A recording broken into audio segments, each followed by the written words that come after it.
Hi everyone, I'm going to talk about antidepressants, and I've chosen 4 common antidepressants that are prescribed in the UK. The first, probably the most common and first line, is either citalopram or sertraline. So these tend to be first line treatments for depression. Mirtazapine and trazodone are prescribed if you have particular problems with sleeping, if you've got anxiety. It helps with sleeping through the night because it can cause drowsiness more so than these two. These two can cause drowsiness for some people, but it is pretty much classed as non-drowsy, and if it does cause drowsiness, it tends to wear off with use as well. So in terms of the treatment and dosages of depression, we tend to go for citalopram. It can start from 20 milligram, but usually it's round about 20. So it can start from 10, but usually it's around about 20 milligram. It can go to a maximum of 60 milligrams per day. With sertraline, we tend to go, the starting dose is at 50 milligram, but it can actually go up to about, I think it's about 300 milligram or 150, I think, I can't remember, but it's round about there. So let's talk about these two, because these two are first line treatments for depression and the most common ones that are prescribed. So we always say to take 1 tablet a day and take them same time every day. So the best time is to take it probably is in the morning, because then it will kind of last through the day. So 1 a day, okay, and that's for both medications. 1 a day in the morning. Now, in some people, they do find that it can upset the stomach. It can cause indigestion, maybe even heartburn. So what we then recommend is take it with or after food. So you could actually take it with or after breakfast, and that can often help with managing the side effects of the upset stomach. Now, with regards to other side effects with sertraline and citalopram, apart from the what we call the gastrointestinal side effects of the upset stomach, like I mentioned, some people may feel a little bit drowsy. But also, actually, quite interesting, it can actually make you yawn. So some people experience yawning quite a lot, and a tightness in the throat, not affecting the breathing, but a tightness in the throat. But that does wear off with use. So a lot of the side effects that you often experience with antidepressants, it does wear off. It does kind of slow down and reduce as you go on to continue using the medication. And that being said, in terms of when you see it kind of being effective in terms of managing the depression, we would always say give it about 2 to 4 weeks for it to work. So you need to be patient with it, which can be a little bit difficult if you've got depression. But it does take a few weeks before you see the full effect. It round about 4 weeks before you see the maximum effect. And usually you're on the medication for about 6 months, and you would be kind of monitored for your symptoms. The doctor would have reviews and see how you're getting on. If you're stable, okay, and you're happy, your symptoms are well controlled, you're not as tearful, you're not as upset, you've got mood to do things, so you feel better, you tend to kind of kept on for a further 6 months of the treatment. Now, we try to kind of minimize the duration of treatment that you're on with antidepressants, but usually on average it's around about a year that you'd be expected to stay on the antidepressants to be stable. Now, we would, if you were ever to come off antidepressants, it's important that you come off it slowly. So we'd never tell you to stop taking it, immediately, like you would with, for example, a painkiller. You have to taper down. You have to come off it slowly, and that will be through the doctor or the pharmacist. They can advise you on how to come off medication really, really kind of gently and safely as well. So, other things to watch out for is something called serotonin syndrome. So you may have heard of this, you may not have done. So serotonin okay, is the happy hormone. It's the hormone that makes you happy, okay, like dopamine.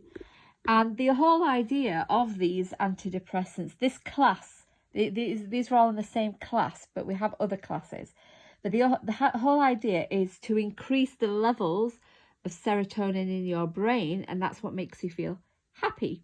But if you take this medication, including these two, if you take these with certain other tablets, they can actually increase the levels of serotonin in your brain to a level where you get this serotonin syndrome. And what are the symptoms? So this is where you've got too much serotonin in your brain, okay? So you could get a tremor. So you're shaking all the time. You're shaking. You could get tachycardia, which basically means an increase in your heart rate. So your heart is kind of pumping really, really fast, and obviously that can give you even more anxiety. You could also get diarrhea, and you may mentally feel confused, so confusion, and also agitation. And there are other symptoms, but if we look at the kind of the main ones here.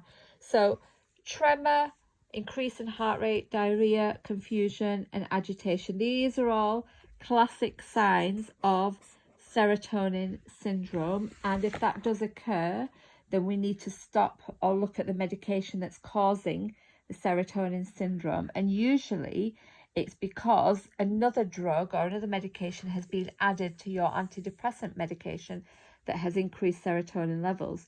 So examples of medication that can do this, remember it's not every medicine, but only certain ones. But examples can include, if you've heard of this painkiller called Tramadol, I hope you're not prescribed it, because it's not a very nice drug to take, but this is a painkiller, Tramadol.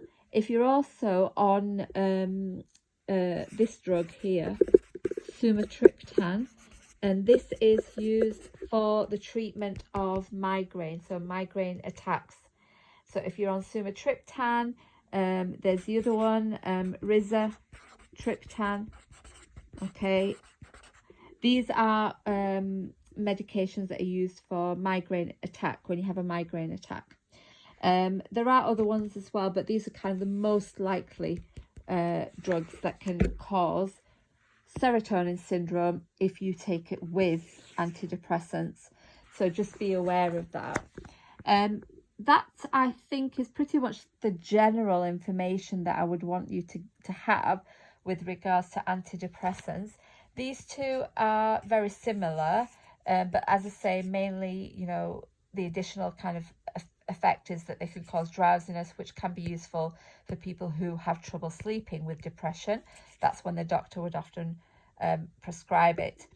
There are other classes of antidepressants, but in generally, this class, which is what we call the SSRI class, these are the first line group of drugs that we recommend for depression, because they're the newer generation, they have less side effects, and in general people tolerate it better, and it's just more effective than the older antidepressants that we can see prescribed, but is less often prescribed. There are interactions, so for example, as well as the kind of the serotonin syndrome, but antidepressants do interact with drugs that can affect the stomach in terms of increased risk of bleeding, because these drugs can increase the risk of stomach bleed. So if you have ulceration in the stomach, if you've got lots of medications that increase the risk of ulceration and bleeding, and particularly if you're elderly, all of that can increase the risk. But what the doctor would do is they would look at the risk-benefit ratio. The benefit of treating your depression is higher value than the risk of getting a stomach bleed, which can be managed through either managing the other medications. So if you're on painkillers that can cause stomach bleeding, they'll just switch you onto something else, a different painkiller.